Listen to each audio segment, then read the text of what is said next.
अब याद तो रखना पड़ेगा आपको, टेबल देवः देवौ देवः, याद तो सबको करना पड़ेगा।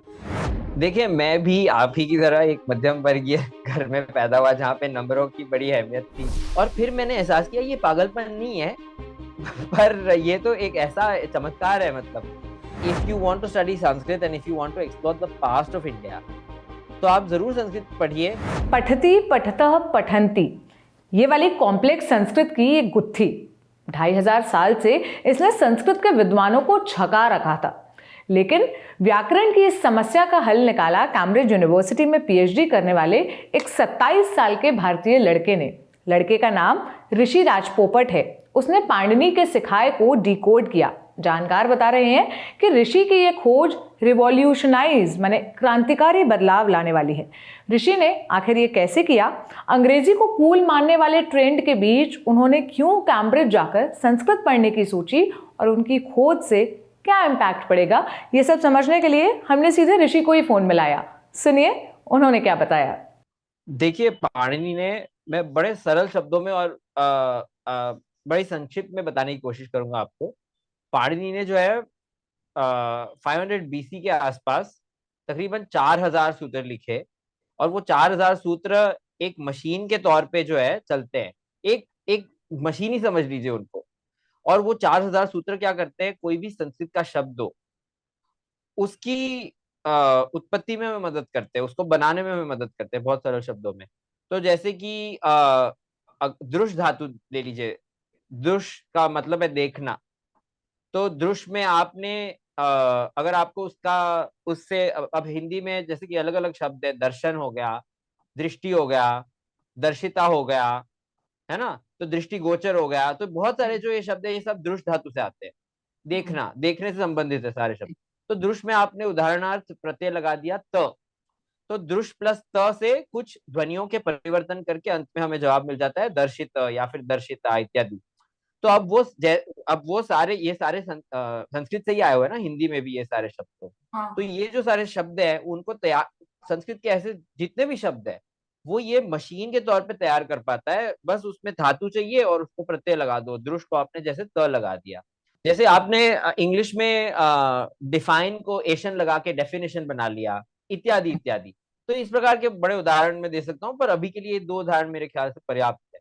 अब होता क्या है कि पाणिनि क्या करते हैं, इसी प्रकार जैसे संस्कृत शब्दों की जब वो मतलब संस्कृत शब्द जब बना रहे होते हैं, तो step by step her step पे एक सूत्र या एक रूल लगता है। पर कई बार क्या होता है कि एक स्टेप पे जो है दो रूल इकट्ठे लगने लगते हैं। अब उनमें से एक ही रूल का हमें चयन करना है, एक ही सूत्र लग सकता है वहां पर। तो वो सूत्र कौन सा होगा, ये सवाल है। पाणिनि पाणिनि ने जो है हमें एक सूत्र सिखाया सिर्फ, वो दोनों सूत्र के बीच में जो क्लेश है, जो इकट्ठे लग रहे हैं उनके बीच जो क्लेश है उसको सुलझाने के लिए सिर्फ एक एक सूत्र सिखाया है।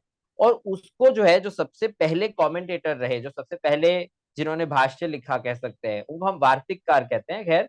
पर एक सबसे पहले कमेंटेटर ही मान लो आप जो रहे, उन्होंने इसको गलत समझ लिया। उनको खैर इसके दो मतलब पता थे, मैंने ये भी दिखाया है अपनी थीसिस में, पर उन्होंने गलत मतलब स्वीकारा। और उसके बाद जो है सारे स्कॉलर्स, जो कि पिछले 2000 से भी ज्यादा सालों के दरमियान जो भी लिखा गया उसमें उस गलत इंटरप्रिटेशन को या गलत मतलब को स्वीकारा गया। अब उसके चलते हुआ क्या, अब दो रूल्स में से एक रूल जो सिलेक्ट करने का आपको एल्गोरिथम ही गलत समझे हो आप, तो फिर उससे फाइनल आंसर जो होता है वो ग्रामेटिकली करेक्ट नहीं होता, व्याकरण की दृष्टि से गलत जवाब मिलते हैं हमें। तो मशीन ठीक से चल नहीं रही ना, यही अर्थ हुआ। तो ये जो सारे स्कॉलर्स थे उन्होंने क्या किया, और ऊपर से अलग रूल्स लिखे और चीजें ऐड की। उसको हम परिभाषाएं या मेटा रूल्स कहते हैं टेक्निकल लैंग्वेज में, ताकि इस आशा में कि मशीन थोड़ी सी बेहतर चलने लगे, या ये मशीन के जो तकनीकी मसले हैं, मामलात है, वो हल हो पाए, सुलझ पाए। पर दुर्भाग्यवशात ये नहीं हो पाया।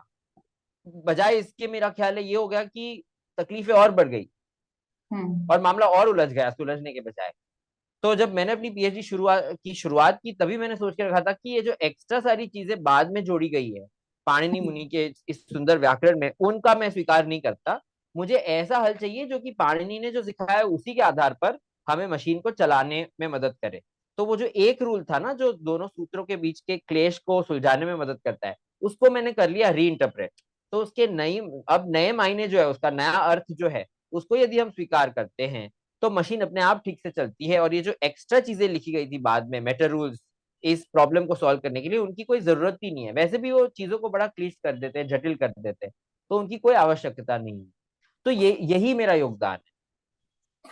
अच्छा ऋषि, अब थोड़ा सा मैं और आपकी पर्सनल जर्नी पर आती हूँ। बिल्कुल। मुझे याद है मैं क्लास 6 में थी, हम्म। ऑप्शनल सब्जेक्ट चूज करने का टाइम था, और हम्म। मेरी माँ ने मुझसे कहा कि संस्कृत ले लो क्योंकि उसमें नंबर ज्यादा मिलते हैं। हम्म। 8वीं तक मैंने संस्कृत पढ़ी, उसके बाद हम्म। 9th 10th में फिर वही चॉइस आई कि क्या हम्म। लेना है, हिंदी या संस्कृत में से। हम्म। मैंने सिर्फ संस्कृत इसलिए चूज किया कि वो स्कोरिंग सब्जेक्ट है। हम्म। जितना टीचर्स रटाते थे, जितना बताते हम्म। थे, हम्म। उतना रटा। हम्म। क्योंकि आम बोलचाल की भाषा नहीं है, घरों में हम हम्म। संस्कृत में बात नहीं करते। हम हम्म। संस्कृत सुनते हैं जब घर में कोई पंडित पूजा करने आए, या जी। बहुत क्लिष्ट लगती है वो भाषा। हम्म। आपने कैसे सोचा कि इसको आगे परस्यू करना है, और आप इस वजह से कैम्ब्रिज तक पहुंचे, फिर पीएचडी की, और आज इस मुकाम पर है? देखिए, मैं भी आप ही की तरह एक मध्यम वर्गीय घर में पैदा हुआ, जहाँ पे नंबरों की बड़ी अहमियत थी। तो बचपन से स्कूल में किस चीज में मार्क्स ज्यादा मिल सकते हैं, इस आधार पे निर्णय लिए जाते हैं। तो मैं स्टेट बोर्ड में था, महाराष्ट्र के स्टेट बोर्ड में। और 8वीं कक्षा से हम लोगों को वो तीसरी भाषा का ऑप्शन होता है, जो कि आपको शायद सीबीएसई वगैरह में पहले से मिलता है, छठी से। तो हम लोग तो मेरी मम्मी को फोन आ गया मेरे एक दोस्त के पेरेंट का, कि स्कूल वाले 100 मार्क्स का संस्कृत दे नहीं रहे, तो अब हम जाके लड़के ले लेंगे, या ऐसा कुछ हुआ था। तो ये लोग सब हम्म। गए थे स्कूल, मुझे ये याद है। और फिर इसका परिणाम ये निकला कि सबको 100 मार्क्स संस्कृत, जिसको जो कुछ नंबर के ऊपर ला लेके आए थे बच्चे, उनको सबको दे दिया, तो मुझे भी मिल गया 100 मार्क्स। हम्म। तो अब उसका और कारण यही था कि हिंदी में कम नंबर मिलते हैं, संस्कृत में पूरे नंबर मिलते हैं। हम्म। तो हमें हिंदी चाहिए ही नहीं, इन्होंने निकलवा दी हिंदी मेरे सिलेबस में, और सिर्फ संस्कृत। और स्कूल ने कहा कि संस्कृत के लिए फिर हम 100 मार्क्स संस्कृत के लिए तुम्हें टीचर नहीं देंगे, तुम्हें खुद टीचर का इंतजाम करना होगा। तो हम लोगों ने खुद फिर एक बहुत अच्छी टीचर है, ट्यूशन पढ़ाती है, तो हम स्कूल के बाद उनके घर जाते थे संस्कृत सीखने। अब अच्छा। पहले तो मार्क्स की लालच में संस्कृत ले लिया। पर हम्म। जब वो टीचर हमें पढ़ाने लगी, कुछ महीनों के अंदर ही, वो दुर्भाग्यवशात अभी अभी हाल ही में उनका देहांत हुआ है, पर वो जब हमें पढ़ाने लगी संस्कृत, तो मुझे एहसास हो गया कि ये तो बहुत मजेदार चीज है। और नंबर तो मिलेंगे ही, बट बहुत मजा भी आएगा। क्योंकि हिंदी तो बहुत प्रिय है, और हम्म। हिंदी तो बोल लिख सकता हूँ मैं बहुत अच्छे से। तो नई भाषा सीखनी चाहिए, और मुझे बहुत मजा आने लगा। तो वो जो 3 साल बिताए मैंने 10वीं तक संस्कृत सीखते हुए, मुझे हम्म। इतना मजा आया कि मैंने सोचा कि आगे भी इसमें कुछ करना चाहिए। तो 11वीं में फिर जो है, वो संस्कृत भारती नामक प्रकाशन है, उनके बड़े ही सरल संस्कृत में मैगजीन छपती है, पत्रिका छपती है, बैंगलोर से मेरा ख्याल है। तो हम्म। वो मुझे किसी ने उनके घर पे कॉपीज पड़ी थी, तो मुझे दे दी। तो मैं वो पढ़ने लगा। फिर एक आध किसी ने मुझे, मेरे दोस्त ने मेल भी कर दी, क्योंकि मैं सब्सक्राइब नहीं कर पाया था उसको। तो मैंने वो पढ़ना शुरू किया, तो इतना मजा आने लगा फिर। तो एक सहजता पूर्वक उस भाषा को पढ़ने में मजा आने, क्योंकि व्याकरण तो सीख रखा था स्कूल में। और हम्म। स्कूल में जैसे कि आपने कहा, दूसरी प्रॉब्लम ये थी कि बहुत बच्चे रट लेते थे। अब याद तो रखना पड़ेगा आपको, टेबल देवा देवा देवा, हाँ, याद तो सबको करना पड़ेगा। पर फिर हो जाता क्या था कि एग्जाम के पिछले दिन फिर आप देख लो कि कितना रटना है, सब पर्याप्त है, और फिर पास हो जाओ या अच्छे नंबर लेके आओ। मेरा क्या हो गया कि मैं सवाल तब से पूछने लगा था कि इसका मतलब क्या है, ये क्या है। तो मेरी भाषा में रुचि बहुत पहले से थी, खैर, केवल संस्कृत में नहीं, अन्य भाषाओं में भी भारत की। तो इसलिए वो मेरे कॉन्सेप्ट बड़े क्लियर हो गए थे, और टीचर भी बहुत ज्यादा अच्छे थे। तो वो क्या करते थे कि टेक्स्ट बुक के पीछे की जो एक्सरसाइज है, उसके आगे भी हम जाके कुछ पढ़ेंगे। अब कुछ बच्चे कहते थे, नहीं नहीं, हमें सिर्फ टेक्स्ट बुक के पीछे का सीखना है, क्योंकि उसी से नंबर तो आ जाएंगे उसके। पर हम्म। वो हमें बाहर का पूछते थे, या ऐसी चीजें पूछते थे जो कि टेक्स्ट बुक में शायद हो भी ना। तो हम्म। उसका कारण यही था कि वो चाहती थी कि हम सारे फंडामेंटल्स ठीक से समझे। और यही हुआ। तो फिर 10वीं में बहुत अच्छे नंबर तो आ गए मेरे, और बहुत सारे लोगों के आ गए।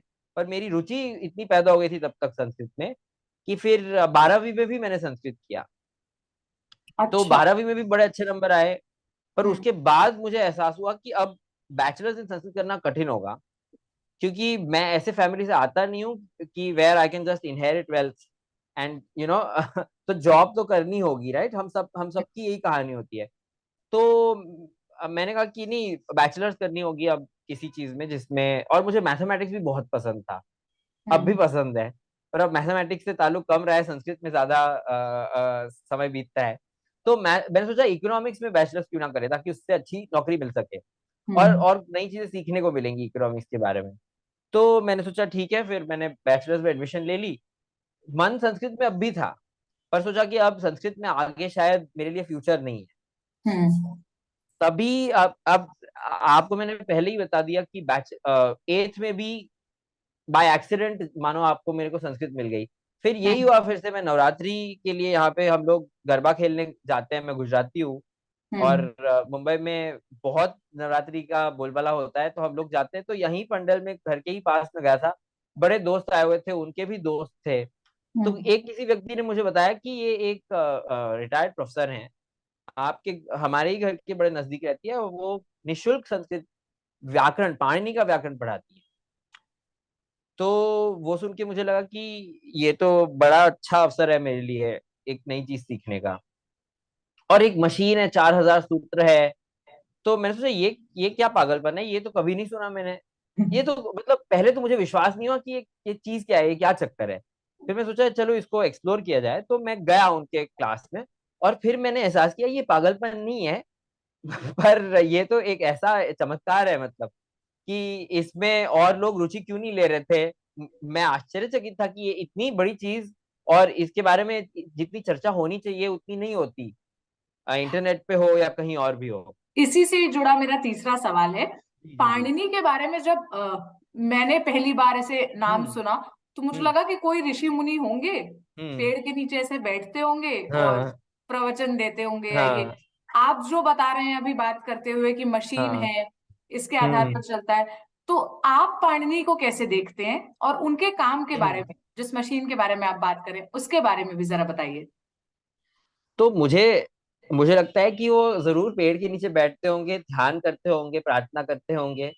ये सारी बातें ठीक है, पर मुझे ये भी लगता है कि जो ईश्वर ने उन्हें बुद्धि दी, इतनी इतनी प्रखर बुद्धि उन्हें दी, उसका उन्होंने इतना अच्छे से सदुपयोग किया और ऐसा एक अजूबा हमारे लिए छोड़ के गए कि जो एक प्रमाण है कि मानव की बुद्धि के लिए कोई सीमा नहीं है। यदि वो चाहे तो कोई भी जो है शिखर को छू सकता है, या कोई भी ऊंचाई तक पहुंच सकता है।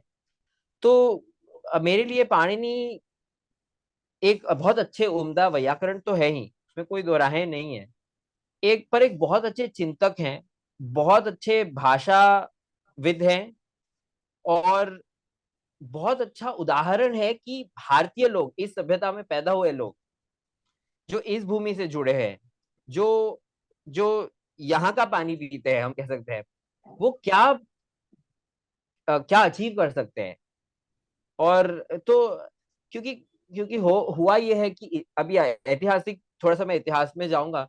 अभी हम्म 70-80 साल हुए हमें स्वतंत्र हुए, और हमारे बड़े सारे मसले हैं, बहुत सारी मुश्किलें हमारे सामने बतौर एक देश के। जैसे उदाहरणार्थ हम अ, एक अंग्रेजी से हमारा बड़ा ही अ, त्रासदायी, अट्रैक्शन। दुखदायी संबंध है। अट्रैक्शन भी है, पर वही एक इंफीरियोरिटी कॉम्प्लेक्स, जो एक हीनता की हम्म भावना भी हमें पैदा करता है। और हम्म हम बड़ा बड़ा त्रस्त करके रखा है भारत को अंग्रेजी ने, कि यार हम्म हमारा इससे संबंध क्या होना चाहिए, इस भाषा से, और इसका स्थान क्या होना चाहिए हमारे जीवन में। ये हम 70-80 सालों के बाद भी बतौर एक देश के निर्णय नहीं ले पाए हैं। तो हमारी भाषा से संबंधित और हमारे इतिहास से संबंधित इतनी सारी समस्याएं हैं।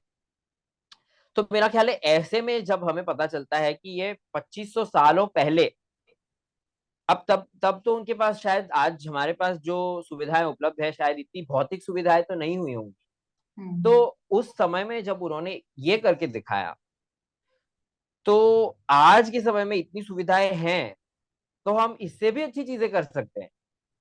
और बड़ा गर्व होगा पाणिनि को कि उनकी सभ्यता ने उनसे भी आगे जाकर कुछ किया।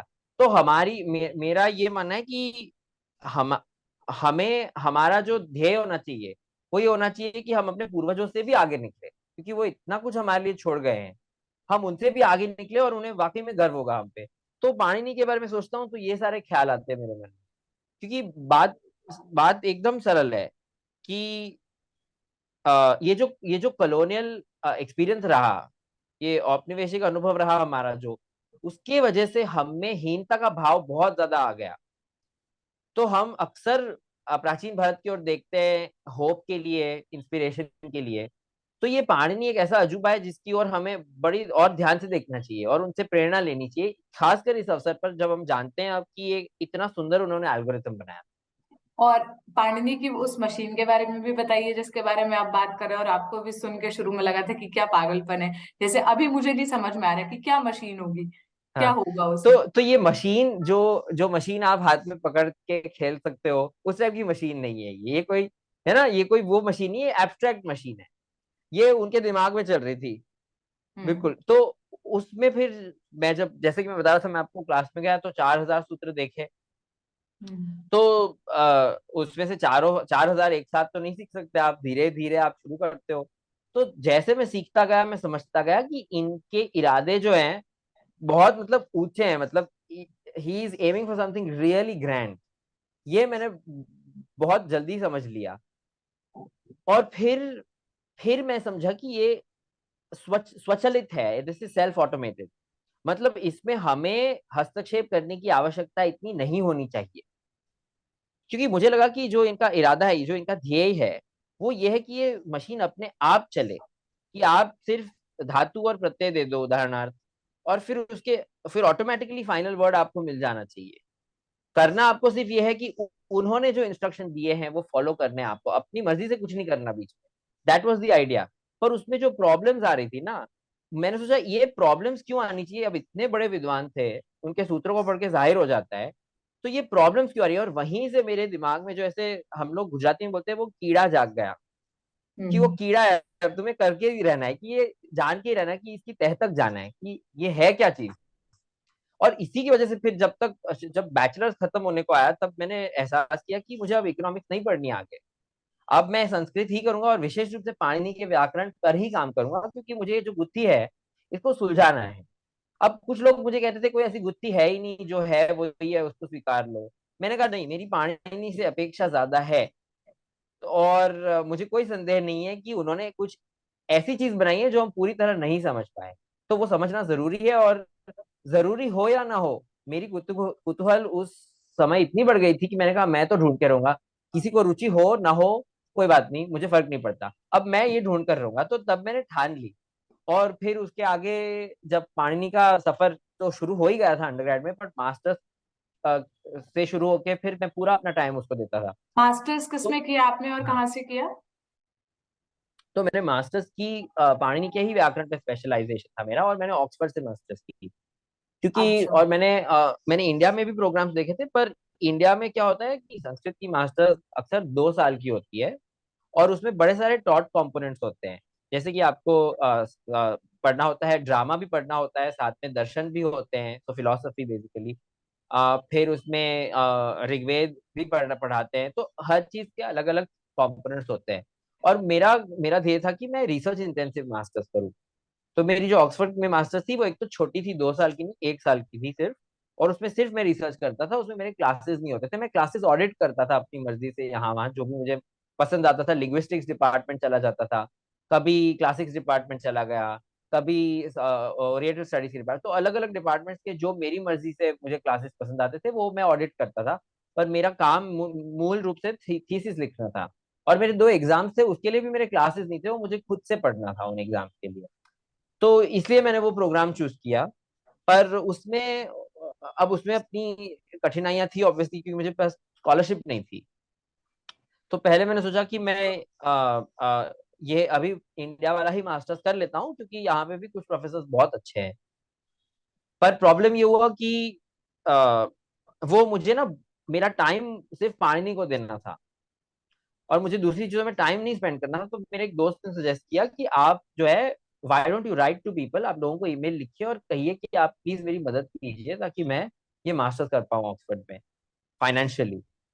तो फिर बहुत सारे लोगों को मैंने लेटर्स लिखे, और बहुत बहुत मैं जैसे कह सकता हूँ आपको कि भगवान की मेरे पे बहुत दया रही, क्योंकि उन्होंने, बहुत सारे लोगों ने मुझे सपोर्ट किया फाइनेंशियली, ताकि मैं ऑक्सफोर्ड में मास्टर्स कर पाऊँ। तो इसके वजह से ये संभव हुआ, और ऑक्सफोर्ड में मैंने बहुत सारे अच्छे रिसर्च पेपर्स पढ़े इस टॉपिक पे। और मेरा जो दृष्टिकोण था वो एक तरह से कंफर्म हुआ कि हाँ, इसके बारे में बड़े सारे सवाल उठाए जाने चाहिए। और इसमें हमें मामले की तह तक जाने की वाकई में जरूरत है। तो ये मैंने तब समझा। ऋषि, आप मास्टर्स किए, फिर आपने अभी पीएचडी की, और अब आपकी हम्म। जो जो भी खोज है, मैं खोज ही कहूंगी, कहा जा रहा है कि हम्म। ये हम्म। आगे बहुत चीजों में हेल्प कर सकती है। आपको क्या लगता है कि इसके बाद क्या चेंज आएगा? कैसे राह आसान होगी संस्कृत पढ़ने वालों के लिए, समझने वालों के लिए? आपने वो क्या जादू कर दिया है? तो मेरा ख्याल है, देखिए, एक तो ऐसा कोई जादू नहीं है, जादू पाणिनि का है। हम्म। मेरी तो सिर्फ जैसे कि मैं कुतूहलवश मैंने एक चीज ढूंढ निकाली है। तो हम्म। ये पाणिनि और Hanuman ji, if you want to give credit, hmm. I think these are the entities who deserve credit. But मैं सिर्फ ये कहूंगा आपको कि देखिए, एक तो इतना रोचक व्याकरण है, और इसका हमें अब एल्गोरिथम पता है जो हम्म। इस लैंग्वेज मशीन को चलाता है। तो इसको जाहिर सी बात है, अब सबसे पहले तो लोगों में रुचि इसलिए बढ़ेगी ताकि अब इस मशीन को वो भी समझना चाहेंगे, और हम्म। उसी बहाने ही सही अगर वो संस्कृत पढ़े तो उनका भी लाभ होगा, और संस्कृत स्टडीज का भी लाभ होगा। और मुझे बड़ी खुशी है कि संस्कृत स्टडीज इस वजह से आगे बढ़ पाएगी, क्योंकि संस्कृत ऐसी भाषा है जिसमें न केवल व्याकरण पर दुनिया के हर विषय के बारे में लिखा गया है। फिर चाहे वो फिजिक्स हो, या मेडिसिन हो, या एस्ट्रोनॉमी हो, फिलॉसफी हो, मैट्रिक्स हो, छंद शास्त्र जिसे हम कहते हैं हिंदी और संस्कृत में। तो ऐसा कोई विषय नहीं है जिसको हमारे जो प्राचीन भारतीय पूर्वज थे उन्होंने नहीं छुआ। तो उन सारे विषयों के बारे में गहन अध्ययन करने की वाकई जरूरत है। और मैं आशा करता हूँ, क्योंकि अब ये 2500 साल पुरानी गुत्थी एक सुलझी है, अभी शायद बहुत सारी और गुत्थियां हैं जो कि सुलझना बाकी, उनको सुलझाना बाकी है अभी। और मुझे पूरा विश्वास है कि भारत में ऐसे युवा हैं, ऐसे बुद्धिशाली बच्चे हैं कि जो इन सारे मसलों का हल कर पाएंगे। ये मसले क्या है ये सबसे पहले हमें बता पाएंगे, उन पे रोशनी डाल पाएंगे, और उसके बाद ये जो सारी गुत्थियां हैं जो अभी सुलझी नहीं उनको सुलझा पाएंगे। तो आखिरी मुझे लगता है सवाल। कि हाँ हाँ। जी। नहीं नहीं, आप पूरी करिए अपने बात, फिर मैं जी। सवाल। हाँ। हाँ।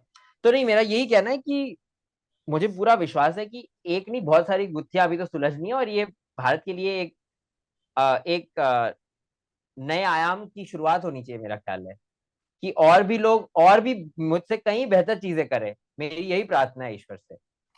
ऋषि, आखिरी सवाल मैं ये करूंगी कि संस्कृत जी। आज भी लोगों के लिए बहुत कॉम्प्लेक्स लैंग्वेज हम्म। है। समझ नहीं आती हम्म। आसानी से, हम्म। हम उसको इंटरप्रेट नहीं कर पाते।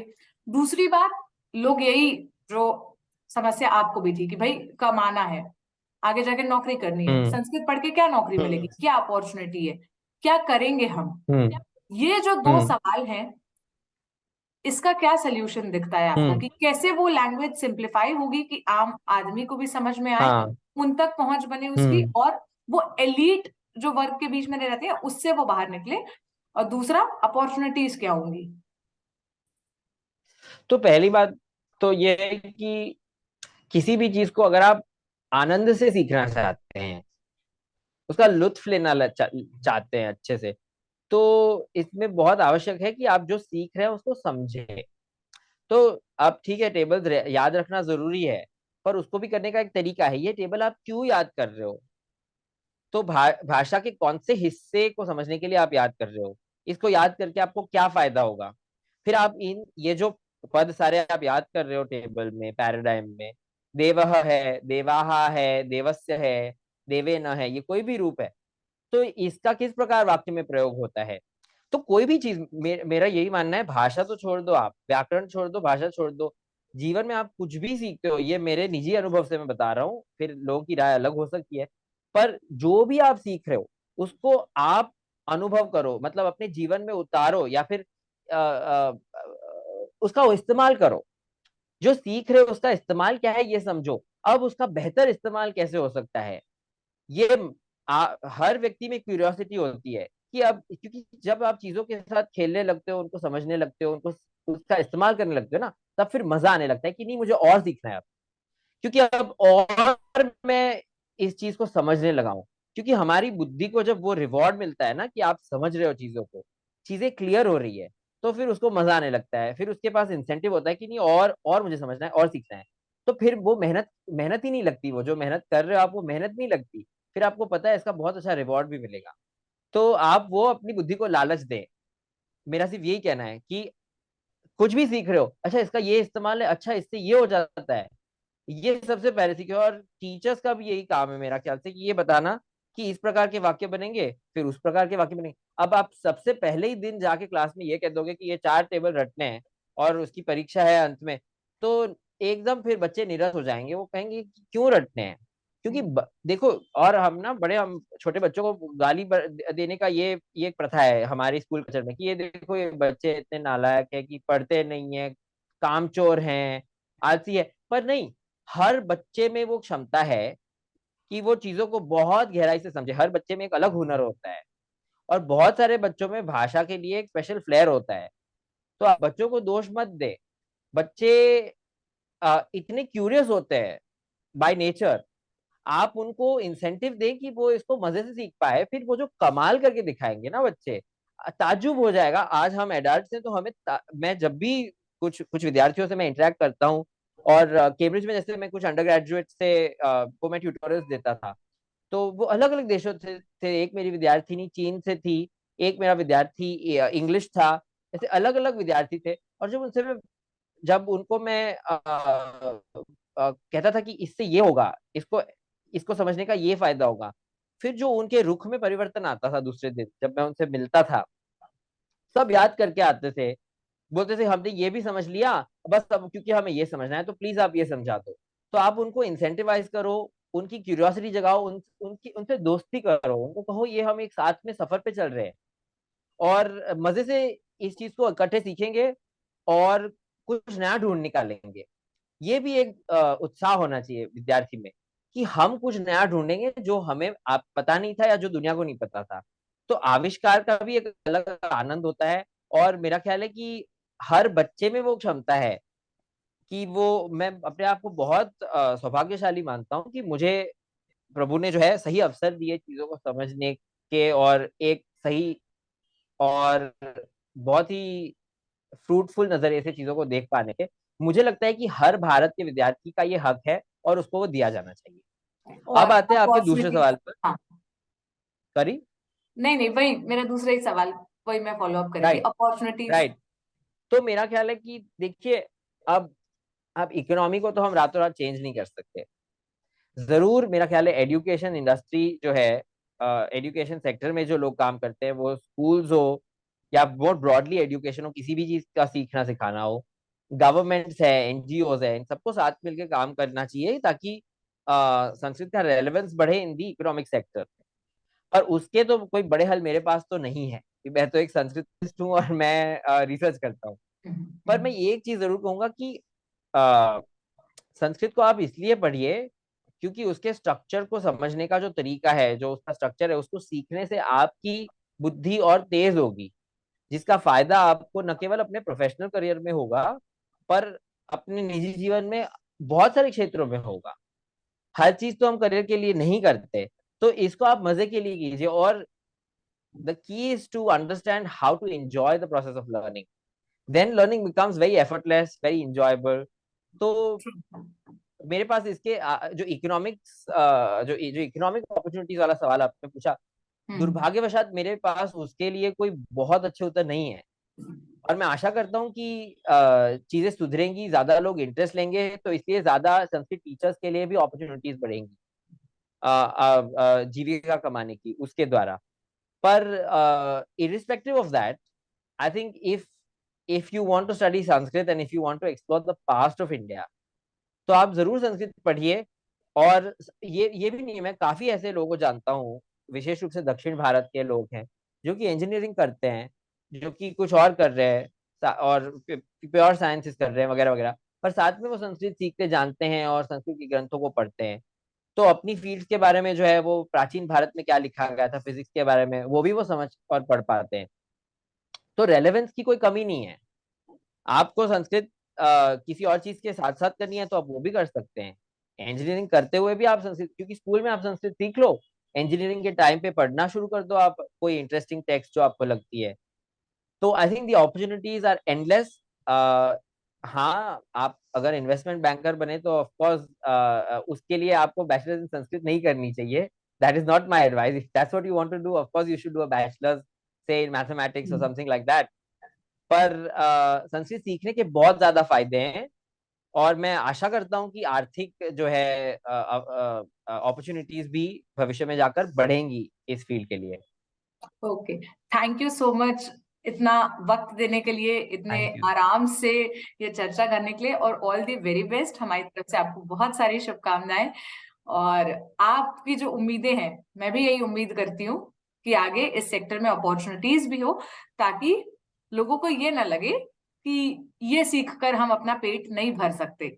सिर्फ मजे के लिए ही सीखने वाली ये चीज नहीं है, इसमें आगे अपॉर्चुनिटी भी है। आप आगे इसमें पढ़कर या इसे समझकर सर्वाइव भी कर सकते हैं। So thank you so much Rishi. Thank you. Have a good thank day. You. Okay.